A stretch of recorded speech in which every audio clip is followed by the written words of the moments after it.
1944년 6월 6일 오전 6시 47분이었다.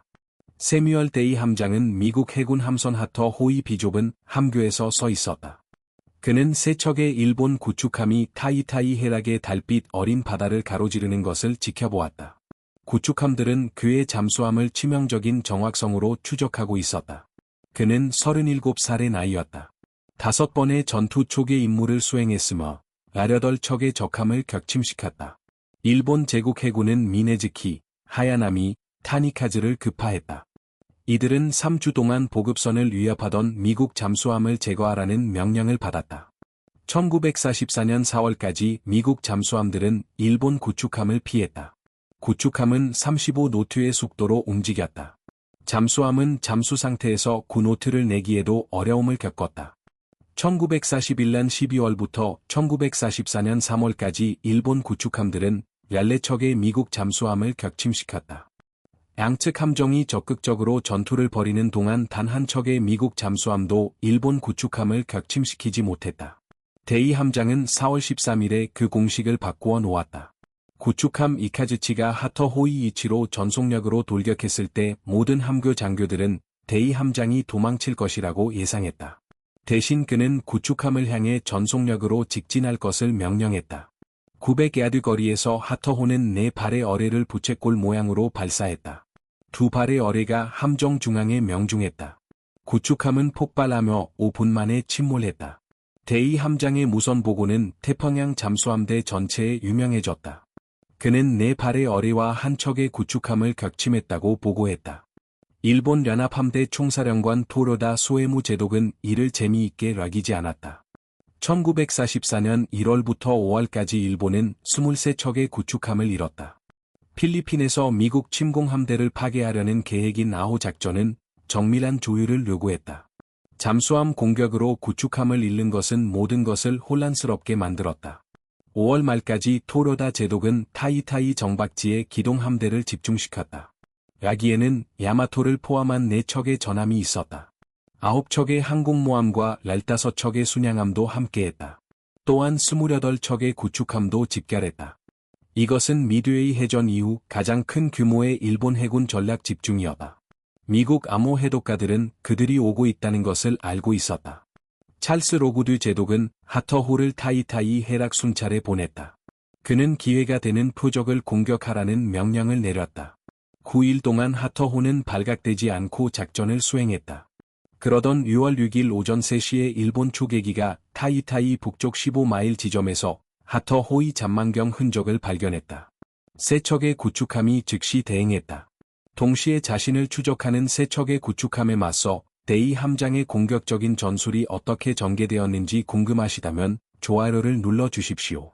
이는 해전의 양상을 바꾼 잠수함에 대한 잊혀진 이야기들을 더 많이 공유하는 데 도움이 됩니다.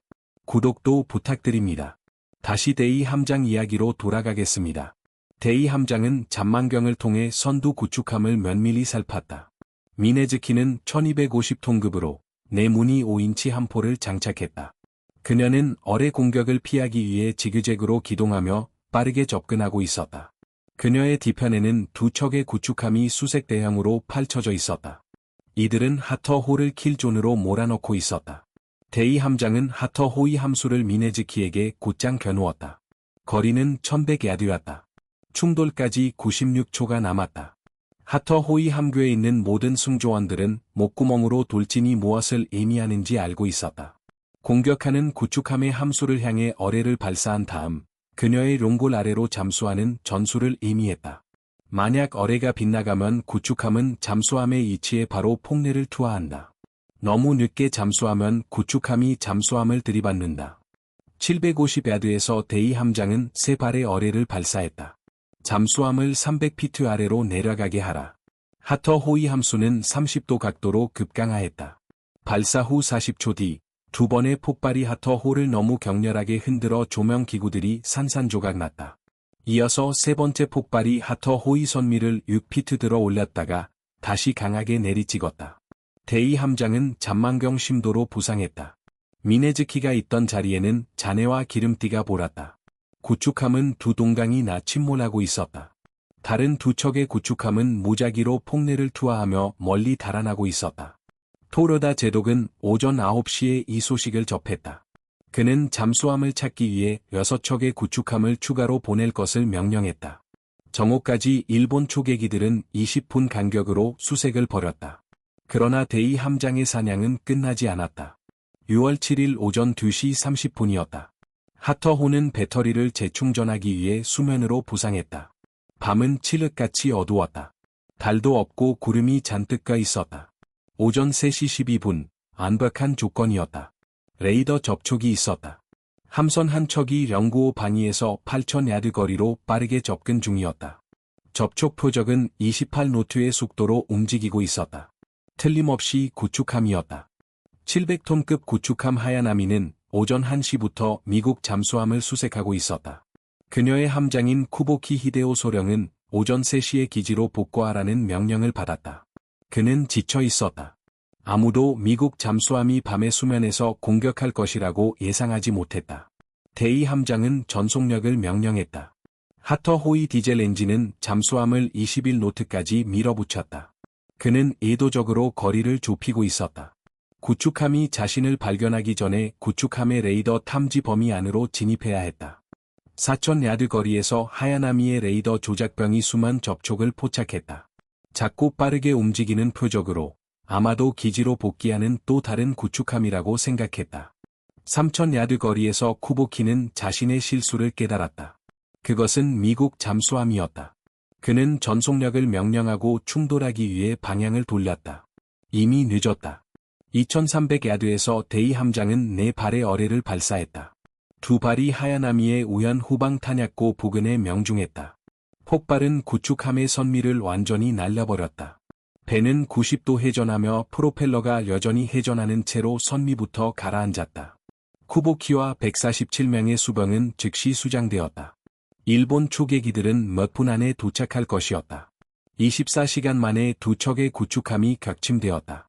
일본 제국 해군은 그들이 가진 모든 것을 동원하러 그를 추격하고 있었다. 토요다 제독은 경로했다. 이 일 만에 같은 잠수함에게 두 척의 구축함을 잃은 것이다. 그는 호위 임무 중이던 라덜척의 구축함을 빼내어 헌터 킬러 그룹으로 조직했다. 그들의 유일한 임무는 타이타이 근처에서 작전 중인 미국 잠수함을 찾아 파괴하는 것이었다. 모든 구축함 함장은 동일한 명령을 받았다. 최대한의 공격성, 후퇴는 없었다. 그 잠수함을 격침시키라는 명령이었다. 6월 8일, 대이 함장은 하터호를 남쪽 사부투 해협으로 이끌었다. 그곳은 타이타이와 보르네오 사이의 좁은 해협이었다. 일본 구축함들은 그 해협을 끊임없이 순찰했다. 대이 함장은 자신의 전술을 알아차리기 전에 몇 척이나 격침시킬 수 있는지 보고 싶었다. 오후 2시에 견시병은 두 척의 구축함이 대항을 이루어 항해하는 것을 발견했다. 타니카즈와 신혼 미상의 호위함이었다. 두 함정 모두 25노트로 이동하며 표준 수색 패턴을 수행하고 있었다. 대이 함장은 90분 동안 그들의 움직임을 낭구했다. 구축함들은 예측 가능한 지그재그 패턴을 따르고 있었다. 8분마다 항로를 변경하는 시기였다. 이것은 각 해전 후에 그에게 약 30초의 사격 기회를 주었다. 그는 하터호를 그들의 경로에 직접 배치하고 기다렸다. 오후 4시 30분, 타니카즈가 하터호의 위치로 방향을 틀었다. 거리는 3,000야드였다. 대이 함장은 그녀가 더 가까이 오도록 두었다. 2,500야드, 2,000야드, 그리고 1,500야드. 1200야드에서 그는 17초 간격으로 4발의 어뢰를 발사했다. 첫 번째 어뢰는 빗나갔다.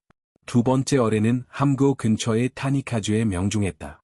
세 번째 어뢰는 함수 탄약고를 강타했다. 폭발은 너무나 거대하라 하터 호승조원들은 해치들이 밀봉된 상태에서도 수중에서 그 소리를 분명히 들을 수 있었다. 타니카즈의 함수 부분은 본체에서 분리되었다. 두 조각 모두 3분 이내에 침몰했다. 호위 구축함은 즉시 방향을 틀어 하터 호위 위치로 돌격했다. 다가오면서 폭내를 투하했다. 대이 함장은 하터 호를 깊이 잠수시켰다. 400피트 아래로 내려갔다. 폭내가 머리 위에서 폭발하며 잠수함을 격렬하게 흔들었지만 심각한 손상은 입히지 않았다. 40분 후 구축함은 포기하고 철수했다. 3일 만에 세 척의 구축함이 격침되었다. 토요다 제독은 필리핀해 해전의 전체 흐름을 바꿀 결정을 내리려 하고 있었다. 그러나 그 전에 대이 함장은 한 척의 구축함을 더 격침시켜야 했다. 이번에는 두 척의 일본 구축함이 지켜보는 백주 대낮에 그렇게 할 작정이었다. 6월 9일 오전 5시였다. 대이 함장은 하터호를 타이타이 남서쪽 12마일 지점의 잠만경 심도로 부상시켰다. 그가 본 광경은 함교의 모든 승조원들을 숨죽이게 만들었다. 바로 앞에는 4척의 일본 구축함이 일날 행대 대항으로 항해하고 있었다. 이들은 잠수함을 적극적으로 수색 중이었다. 그들의 순환은 너무나 시끄럽게 핑을 울려서 하터호이 탐사는 헤드폰 없이도 그것을 들을 수 있었다. 대이 함장에게는 8발의 어뢰가 남아 있었다. 4척의 구축함은 그들이 자신을 압도하기 전에 겨우 2번 정도 공격할 기회를 의미했다. 그는 잠만경을 통해 그들의 대항을 살폈다. 선두 구축함은 공격적으로 지그재그 기동을 하고 있었다. 두 번째 구축함은 일정한 항로를 유지하고 있었다. 그것이 그의 목표였다. 오전 6시 12분, 두 번째 구축함이 하터호이 위치로 직접 방향을 돌렸다. 거리는 4,000야드였다. 대이 함장은 기다렸다. 3,000야드, 2,500야드, 1,800야드에서 그는 3발의 어뢰를 발사했다. 3발 모두 5초 이내에 구축함의 자연에 명중했다. 배는 너무나 격렬하게 폭발하라 잔해가 300피트 상공으로 날아올랐다. 그녀는 전복되어 90초 만에 침몰했다. 나머지 3척의 구축함은 즉시 하터호이 위치로 집결했다. 대이 함장은 잠수함을 500피트 깊이로 잠수시켰다. 머리 위에서는 폭내가 폭발하기 시작했다. 처음 10분 동안 23발이 터졌다. 불이 꺼졌다. 비상 조명이 켜졌다. 선체 강판들은 압력 아래에서 신음했다. 함수 어뢰실에서 파이프가 파열되어 갑판 전체의 해수가 뿜어져 나왔다. 하터호이 승조원들은 침묵 속에서 피해를 수리했다. 그들 주변에서는 폭내가 계속 폭발하고 있었다. 2시간 후 구축함들은 철수했다. 대이 함장은 잠만경 심도로 부상했다. 구축함들은 사라졌다. 4일 만에 4척의 적함이 침몰했다. 그러나 대이 함장은 자신의 성공에 대해 생각하지 않았다. 그는 랄로에 대해 생각하고 있었다. 하터호는 디젤 랄로 비축량의 60%를 소모했다.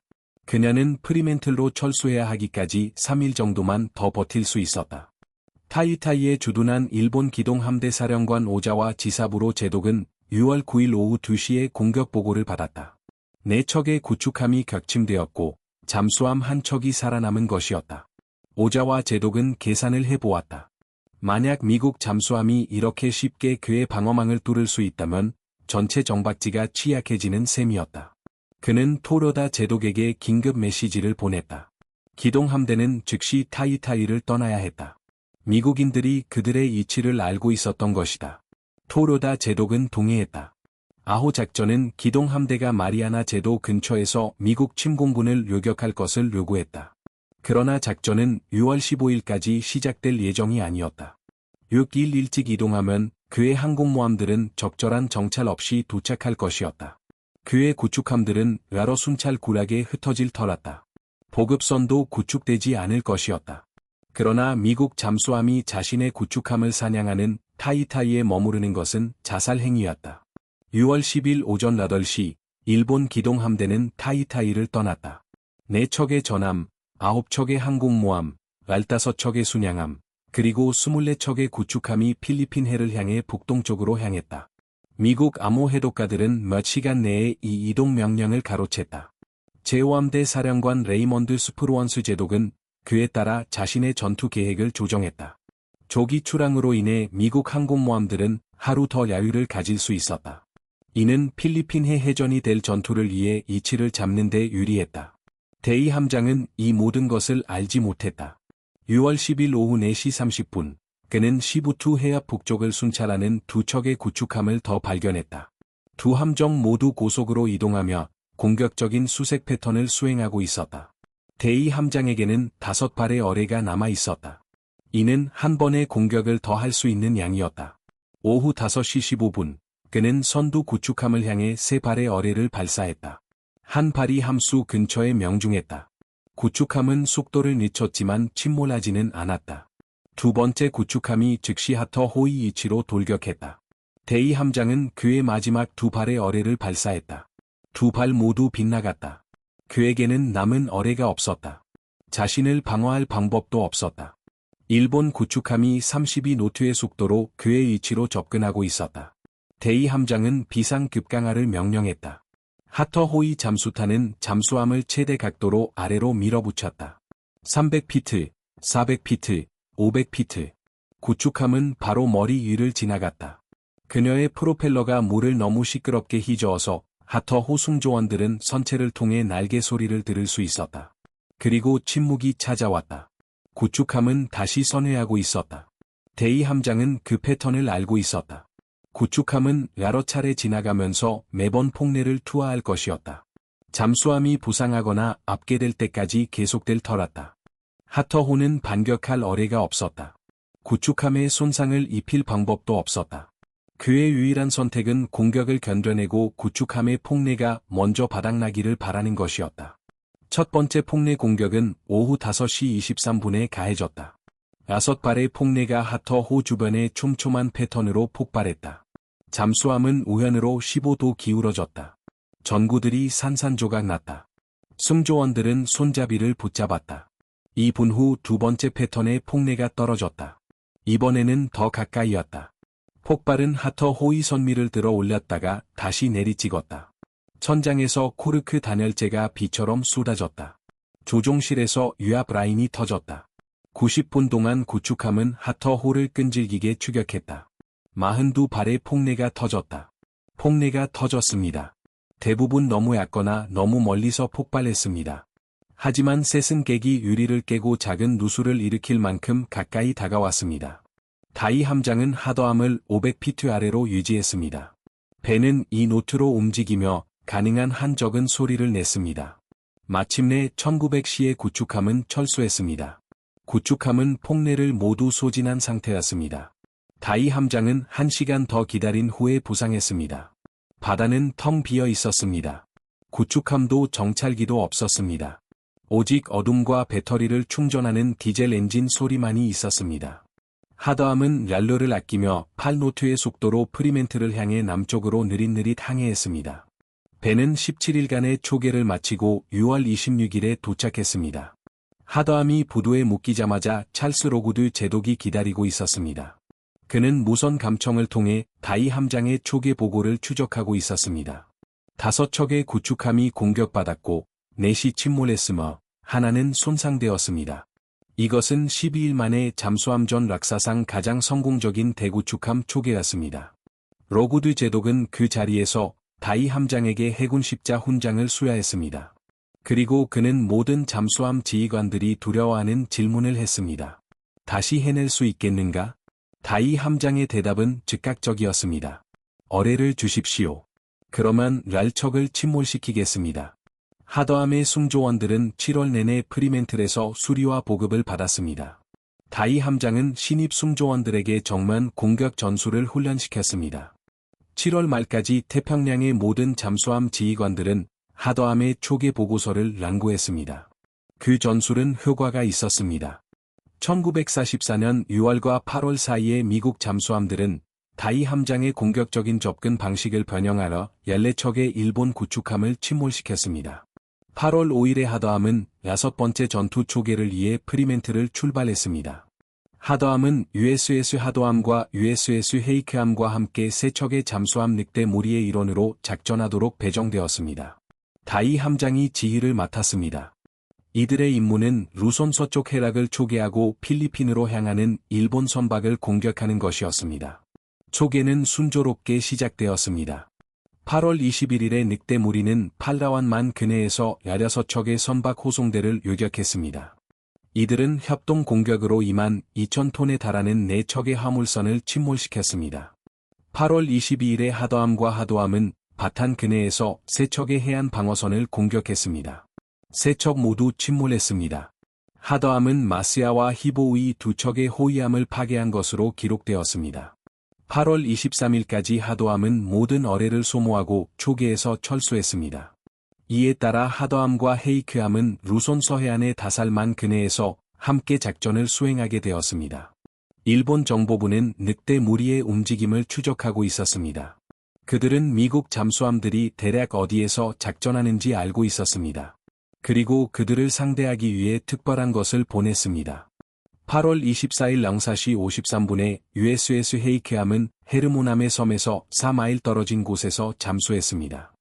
헤이크함은 잠망경을 통해 4,500야드 남쪽에 있는 하더함이 수면에 있는 것을 볼 수 있었습니다. 두 잠수함은 전날 하더함이 어뢰로 손상시킨 일본 구축함을 공격할 준비를 하고 있었습니다. 그때 헤이크함의 음파 탐지기 운용병이 등골을 오싹하게 만드는 소리를 들었습니다. 반향 측정 소리였습니다. 가까워지고 있었습니다. 더욱 가까워지고 있었습니다. 두 척의 일본 호위함이 하더함의 위치로 접근하고 있었습니다. CD-22함과 기뢰 제거함 PB-102함은 모두 18노트의 속도로 움직이며 능동 음파 탐색을 수행하고 있었습니다. 그들은 3일 동안 미국 잠수함들을 사냥하고 있었습니다. 일본 정보부는 팔라완만 공격 중의 하더함, 헤이크함, 하더함 사이의 무선 통신을 감청했습니다. 그들은 늑대 무리가 다살만 근해 어딘가에서 작전하고 있다는 것을 알고 있었습니다. 헤이크함의 함장은 즉시 잠수함을 깁고 조롱이 움직이라고 명령했습니다. 그는 잠망경을 통해 두 척의 일본 함선이 하더함에 접근하는 것을 지켜보았습니다. 05시 20분에 헤이크함의 무선 통신병이 하더함에 경고를 보내려 했습니다. 응답이 없었습니다. 하더함의 무전기가 꺼져 있거나 이미 잠수를 준비하고 있었을 것입니다. 05시 30분에 하더함은 긴급 잠수했습니다. 일본 함선들은 2,000야드 미만의 거리에 있었습니다. 다이 함장은 마지막 순간에야 그들을 발견했던 것입니다. 그는 하더함을 빠르게 내려보냈습니다. 최대 속도와 최대 잠수 각도를 명령했습니다. 잠수함은 35도 각도로 하강했습니다. 잠수하면서도 디젤 엔진은 계속 작동했습니다. 이로 인해 수면에는 잠수함의 정확한 위치를 알려주는 거대한 기포 흔적이 남았습니다. CD-22함의 음파 탐지기 운용병은 완벽한 접촉을 포착했습니다. 거리는 1200야드, 깊이는 약 200피트였습니다. 야전이 잠수 중인 잠수함에 대해 호위함 함장은 즉각적인 폭내 공격을 명령했습니다. 05시 47분에 CD-22함은 하더함의 위치 위를 첫 번째로 통과했습니다. 그리고 250피트에서 폭발하도록 설정된 폭내 전 패턴을 투하했습니다. 폭발은 하더함을 완벽하게 포위했습니다. 최소한 셋은 하더함 선체에서 50피트 이내에서 폭발했습니다. 잠수함의 내압 선체가 후방 어뢰실 근처에서 균열했습니다. 바닷물이 엄청난 압력으로 쏟아져 들어왔습니다. 하더함의 한미는 90초 안에 완전히 침수되었습니다. 한미가 잠수함을 아래로 끌어당기자 잠수함의 함수는 급격히 솟아올랐습니다. 다이 함장은 모든 벨러스트를 배출하라고 명령했습니다. 긴급 부상 명령이었습니다. 압축 공기 시스템은 침수에 맞서 싸웠습니다. 하지만 한미 격실에 너무 많은 물이 차 있었습니다. 하더함은 수면으로 도달할 수 없었습니다. 05시 52분에 CD-22함은 두 번째 폭내 공격을 가했습니다. 이 폭내 패턴은 훨씬 더 가까이 명중했습니다. 폭발은 하더함의 주 내압 선체를 여러 곳에서 파열시켰습니다. 조종실이 침수되었습니다. 모든 전략이 차단되었습니다. 비상 조명도 꺼졌습니다. 최대 작전 수심보다 훨씬 아래인 600피트에서 하더함의 선체는 내파하기 시작했습니다. 각벽들이 압력에 의해 무너졌습니다. 각실들은 통조림 캔처럼 찌그러졌습니다. 잠수함은 첫 폭내 충격으로부터 3분도 채 되지 않아 사라졌습니다. 06시 0분에 CD-22함과 PB-102함은 성공적인 격침을 보고했습니다. 많은 양의 기름과 목재 파펀, 코르크가 수면으로 떠올랐습니다. 일본 함선은 2시간 동안 그 지역을 선회했습니다. 잠수함이 확실히 파괴되었는지 확인하기 위해 추가 폭내를 투하했습니다. 생존자는 발견되지 않았습니다.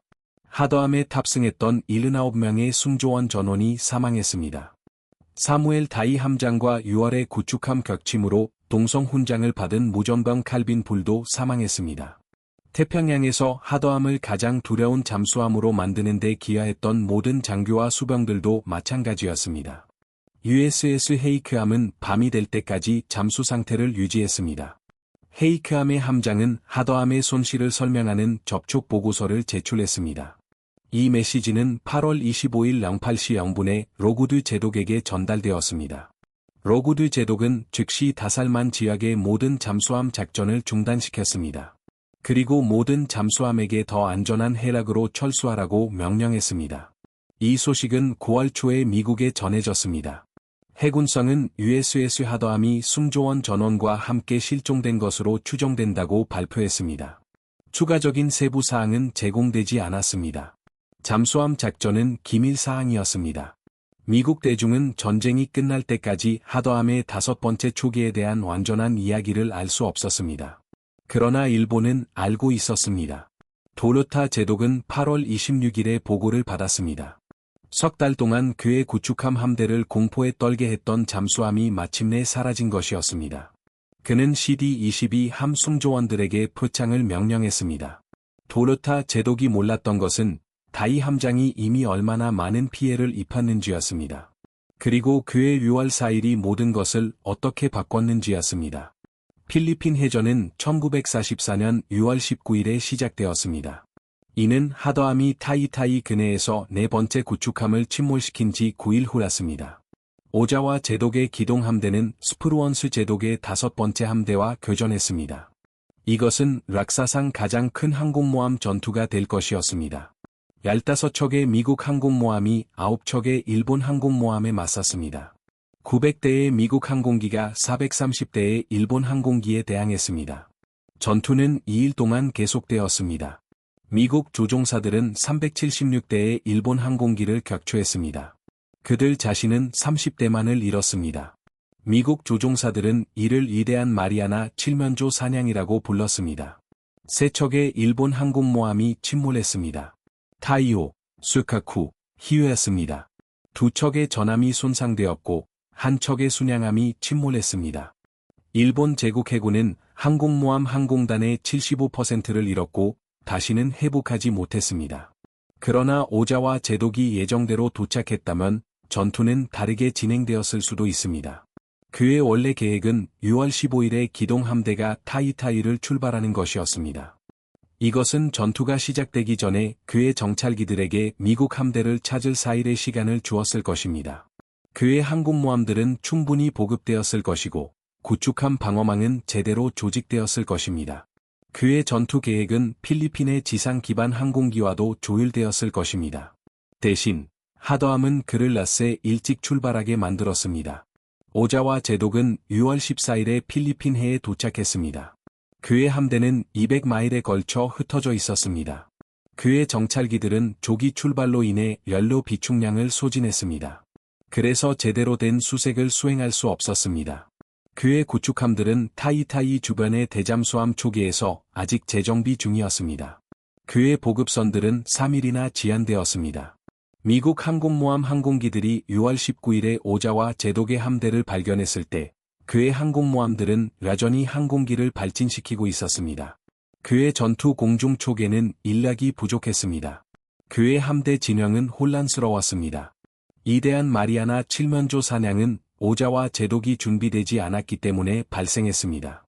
그리고 오자와 제독은 다이 함장이 4일 만에 4척의 구축함을 침몰시키고 일본군에게 타이타이가 너무 위험하다는 것을 확신시켰기 때문에 준비되지 않았습니다. 로구드 제독은 이를 즉시 이해했습니다. 그는 전후 해고록에서 하더함의 5번째 초계가 태평양 전쟁에서 가장 전략적으로 중요한 잠수함 작전이었다고 썼습니다. 4척의 구축함이 침몰했다는 것은 일본 항공모함을 보호할 호위함이 4척 줄었다는 것을 의미했습니다. 그러나 기동함대를 조기에 출발하게 만든 것은 첫 발이 발사되기도 전에 전체 일본 전투 계획이 무너졌다는 것을 의미했습니다. 1941년 12월부터 1944년 8월 사이에 미국 잠수함들은 총 530만 톤에 달하는 1314척의 적선을 침몰시켰습니다. 이는 일본 상선, 화물선, 유조선, 병력 수송선 등이었습니다. 그러나 군함은 29척에 불과했습니다. 대부분의 잠수함 함장들은 군함을 피했습니다. 너무 위험하고 너무 무장이 잘 되어 있으며 너무 빨랐기 때문입니다. 다이 함장은 잠수함도 군함을 성공적으로 사냥할 수 있음을 증명했습니다. 그의 정면 공격 전술은 일본 구축함 함장들이 잠수함 행동에 대해 가지고 있던 모든 가정을 이배했기 때문에 효과가 있었습니다. 잠수함은 구축함에게 돌격해서는 안 되는 것이었습니다. 잠수함은 도망쳐야 했습니다. 하더함이 돌격했을 때 일본 함장들은 망설였습니다. 그 망설임은 그들에게 12초의 시간을 허비하게 했습니다. 12초는 어뢰가 거리를 좁아 명중하기에 충분한 시간이었습니다. 전쟁이 끝날 무렵 다이 함장의 전술을 사령한 미국 잠수함들은 214척의 일본 군함을 침몰시켰습니다. 여기에는 4척의 항공모함, 1척의 전함, 9척의 순양함, 38척의 구축함이 포함되었습니다. 나머지는 잠수함, 호위함, 그리고 초계정이었습니다. 일본은 63척의 구축함으로 전쟁을 시작했습니다. 전쟁 중에 49척을 더 건조했습니다. 미국 잠수함들은 38척을 침몰시켰습니다. 하더함은 4일 만에 그중 4을 침몰시켰습니다. 1946년 3월 27일에 해리 트루먼 대통령은 백악관 잔디밭에서 날린 행사에서 사무엘 다이 함장의 명예 훈장을 그의 미망인 에드이나 다이에게 수여했습니다. 훈장 낭독문에는 부분적으로 다음과 같이 적혀 있었습니다. 5번의 근거리 어뢰 공격으로 5척의 중요한 일본 구축함을 침몰시킨 이 놀라운 기록은 다이 함장과 그의 불굴의 지휘력을 증명합니다. 해군은 그의 이름을 따서 구축함 호위함 1척을 명명했습니다. USS 다이함은 1954년에 취락했습니다. 이 함선은 1972년까지 복무했습니다. 하더함은 첫 5번의 전투 초계로 대통령 부대 표창을 받았습니다. 제2차 세계대전 복무로 6개의 전투성도 받았습니다. 하더함의 모토인 더 강하게 쳐라는 잠수함 부대 전반에 걸쳐 전설이 되었습니다. 그러나 하더함의 진정한 위사는 그 함선이 시작한 전술적 혁명이었습니다. 하더함의 5번째 초계 이전에는 잠수함 교리가 은밀성과 해피를 강조했습니다. 만약 구축함이 잠수함을 탐지하면 잠수함은 도주했습니다. 깊이 잠수하고 조롱한 항해를 위해 준비했으며 폭내가 빗나가기를 바랐습니다. 구축함과 직접 교전하는 것은 자살 행위로 간주되었습니다. 계산이 맞지 않았습니다. 구축함은 더 빨랐고 무장이 더 잘 되어 있었으며 특히 잠수함을 격침시키도록 설계되었습니다. 다이 함장은 구축함 함장들에 대한 한 가지 중요한 사실을 이해함으로써 그 계산을 바꿨습니다. 그들은 잠수함이 도망칠 것이라고 예상했습니다. 대신 잠수함이 돌격했을 때 구축함 함장은 불완전한 정보로 즉각적인 결정을 내려야 했습니다. 왼쪽으로 돌 것인가, 오른쪽으로 돌 것인가, 항로를 유지할 것인가, 포를 발사할 것인가? 이 모든 순간의 어뢰는 46노트의 속도로 거리를 좁히고 있었습니다. 대부분의 함장들은 잘못된 선택을 했습니다. 그들이 실수를 깨달았을 때는 이미 어뢰가 명중하고 있었습니다. 1944년 6월부터 12월 사이에 12척의 미국 잠수함이 다이 함장의 공격적인 전술을 채택했습니다. USS 탕함은 2척의 구축함을 침몰시켰습니다. USS 트리거함은 1척을 침몰시켰습니다. USS 바브함은 1척의 구축함을 침몰시키고 다른 1척을 손상시켰습니다. USS 플래셔함은 정면 공격을 사용하여 3척의 호위함을 침몰시켰습니다. 이 전술의 성공률은 63%였습니다. 5번의 공격마다 잠수함은 3척의 구축함을 침몰시키고 1척을 추가로 손상시켰습니다. 5번의 공격 중 1번만이 완전히 실패했습니다. 일본 구축함 함장들은 이에 적응했습니다. 1944년 후반에 그들은 반격 전술을 개발했습니다. 잠수함이 돌격해 올 때 구축함들은 방향을 돌려 다시 돌아왔습니다. 이는 잠수함이 함대 내 다른 구축함들의 어뢰 공격에 런면을 노출하게 만들었습니다. 또는 구축함들은 의도적으로 속도를 늦췄습니다. 어뢰를 먼저 통과시킨 후 충돌을 위해 접근했습니다. 그 전술은 여전히 유효했습니다. 하지만 성공률은 40%로 떨어졌습니다. 미국 잠수함의 손실이 증가했습니다. 1944년 8월부터 12월 사이에 9척의 잠수함이 구축함의 공격으로 손실되었습니다. 탱함은 자신의 어뢰가 되돌아와 명중하면서 10월 24일에 침몰했습니다. 하더함은 8월 24일에 침몰했습니다. 다터함은 구축함을 추격하던 중 10월 23일에 좌초했습니다. 하지만 더 많은 손실에도 불구하고 잠수함들은 그 어느 때보다 많은 적함을 침몰시키고 있었습니다. 공격적인 전술은 효과적이었습니다. 로구드 제독은 어려운 선택에 직면했습니다. 모든 잠수함을 회수하고 방어 전술로 돌아갈 것인가? 아니면 일본의 수송 시스템을 완전히 파괴하는 대신 더 많은 손실을 감수할 것인가? 그는 공격적인 방식을 선택했습니다. 1945년 1월부터 8월 사이에 공격적인 초계 교리 아래 작전하던 미국 잠수함들은 일본 상선 437척과 53척의 군함을 침몰시켰습니다. 8월까지 일본은 전쟁 시작 당시 상선 총 톤수의 25% 미만을 보유하게 되었습니다. 일본 본토는 굶주렸습니다. 원자재 부족으로 공장들이 가동을 중단했습니다. 일본 제국 해군은 남은 함선에 연료를 공급할 수 없었습니다. 데이 함장은 이 모든 것을 보지 못했습니다. 그는 그의 가장 위대한 승리 후 3달 만에 사망했습니다. 그는 1년 동안 파괴 방법을 익힌 것과 동일한 유형의 호위함에 의해 전사했습니다. 하지만 그의 전술은 계속되었습니다. 태평양의 모든 잠수함 함장은 하더 함장의 초계 보고서를 랑구했습니다. 모든 공격 계획은 다운스로트 전술을 참고했습니다. 모든 어뢰 발사 해법에는 구축함 돌격에 대한 계산이 포함되었습니다. 2024년 5월 22일, 하더함이 침몰한 지 80년 후랐습니다. 팀 테일러와 로스트 52 프로젝트가 이끄는 수중 탐사팀은 남중국해에서 하더함의 잔해를 발견했습니다. 하더함은 마지막 잠수를 했던 다올만 서쪽 12마일 해락에서 발견되었습니다. 그녀는 3,750피트 깊이의 해저에 똑바로 서 있습니다. 함교 근처의 폭내 손상을 제외하면 그녀의 내압 선체는 대부분 온전한 상태입니다. 그 잔해는 보호받는 전쟁 묘지입니다. 어떠한 인양 작업도 허용되지 않습니다. 하지만 하더함을 찾는 것은 단순한 난파선 발견 이상의 의미였습니다.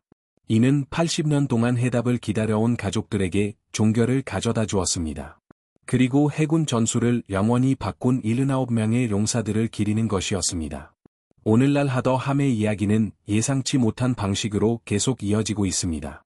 메릴랜드주 애나폴리스에 있는 미국 해군사관학교에서는 지금도 잠수함 전술 교관들이 있습니다. 그들은 다운더스로트 공격을 공격적인 전쟁의 사례 랑구로 가르칩니다. 현대 잠수함이 같은 전술을 사용하기 때문은 아닙니다. 현대 어뢰는 유선 유도 방식이며 근접 공격을 필요로 하지 않습니다. 하지만 데이 함장의 접근 방식은 근본적인 원칙을 몰아주기 때문입니다. 적이 당신이 도망칠 것이라고 예상할 때 돌격하는 것이 숨는 것보다 더 효과적인 경우가 많습니다. 해군 락사 및 유산사령부는 하더함의 완전한 초계 보고서를 보관하고 있습니다. 모든 무선 메시지, 모든 어뢰 발사 해법, 모든 폭내 공격에 대한 기록이 있습니다. 태평양 잠수함전을 연구하는 학자들은 데이 함장이 6번의 초계 작전에서 어떻게 전술을 개발했는지 정확히 추적할 수 있습니다. 그의 보고서는 모든 교전에서 배우고 접근 방식을 끊임없이 다듬은 지휘관의 모습을 보여줍니다. 또한 더 많은 적함을 침몰시킬 방법을 끊임없이 모색했습니다. 데이 함장의 묘비는 알링턴 국립묘지 59 구락 874호에 있습니다. 그의 묘비에는 그의 계급과 복무 날짜가 적혀 있습니다. 그리고 한 줄로 명예훈장, 구축함 킬러라고 새겨져 있습니다. 하더함 승조원들의 가족들은 매년 8월 24일, 함의 침몰 기념일에 방문합니다. 그들은 꽃을 놓습니다. 그들은 22살이나 25살, 또는 37살에 사망한 조부모와 삼촌들에 대한 이야기를 나눕니다. 그들은 대부분 살아남으리라 예상하지 못했던 전쟁에서 싸웠습니다. 하더함에 탑승했던 79명의 농사들은 38개 주에서 왔습니다. 아이오와주의 농부 소년들, 미시간주의 공장 노동자들, 캘리포니아주의 대학 졸업자들이었습니다. 그들은 사상류를 알고서도 잠수함 복무에 자원했습니다. 제2차 세계대전에 복무한 잠수함 승조원의 22%가 사망했습니다. 이는 미군 모든 부대 중 가장 높은 비율입니다. 그들은 그 가능성을 알았습니다. 그럼에도 불구하고 그들은 복무했습니다. 5척의 구축함 침몰에 기여하라 동성 훈장을 받은 무선병 켈빈 불은 사망 당시 24살이었습니다. 하더함의 침몰에서 살아남아 후에 제독이 된 존 마우는 50년 동안 그들의 이야기를 전했습니다. 그는 2010년에 90살의 나이로 사망했습니다. 하더 함 숭조원의 마지막 생존자 폴 브라이스는 2022년에 98살의 나이로 사망했습니다. 그의 죽음으로 하더 함에 복무했던 사람 중 누구도 직접 그들의 이야기를 전할 수 없게 되었습니다. 이것이 바로 이런 이야기들이 중요한 이유입니다. 이 농사들은 초계 보고서와 무선 메시지, 명예 훈장 수라 기록을 남겼습니다. 하지만 그러한 문서들은 최고 속도로 구축함에 돌격하는 기분을 전달할 수 없습니다. 또한 머리 위에서 폭내가 터지는 소리를 듣는 것과 같은 감각도 담지 못합니다. 모든 숭조원에게 삶과 죽음을 의미하는 결정을 내리는 함장의 모습을 지켜보는 감정 또한 마찬가지입니다. 공식 역사는 하더 함이 나흘 동안 4척의 구축함을 침몰시켰다고 말합니다. 하지만 두려움이나 피로, 그리고 이 초계가 마지막일지도 모른다는 절대적인 확신에 대해서는 말해주지 않습니다. 만약 이 이야기가 저에게 그랬던 것처럼 여러분의 마음을 움직였다면 좋아요 버튼을 눌러주세요. 하나하나의 좋아요는 이 이야기를 더 많은 사람들에게 보라주라고 유튜브에 알리는 것입니다. 구독하고 알림을 설정해주세요. 저희는 매일 먼지 쌓인 기록 보관소에서 잊혀진 이야기들을 찾아내고 있습니다. 공격적인 전술로 해군 전쟁의 판도를 바꾼 잠수함 함장들에 대한 이야기입니다. 진정한 인물, 진정한 영웅담입니다. 지금 바로 댓글을 남겨주시고 어디서 시청하고 계신지 알려주세요. 미국, 영국, 캐나다, 호주에서 시청하고 계신가요? 저희 커뮤니티는 전 세계에 걸쳐 있습니다. 여러분은 단순한 시청자가 아닙니다. 여러분은 이 기억들을 계속 살아있게 하는 데 동참하고 있습니다. 여러분의 이치를 알려주세요. 가족 중 복무한 분이 계신다면 알려주세요. 그냥 여러분이 여기 계시다는 것을 알려주세요. 시청해주셔서 감사합니다. 그리고 세뮤얼 데이 함장과 USS 하더, 함의 79명의 농사들이 침묵 속에 사라지지 않도록 해주셔서 감사합니다. 이 농사들은 기억될 가치가 있습니다. 여러분은 그것을 가능하게 돕고 있습니다.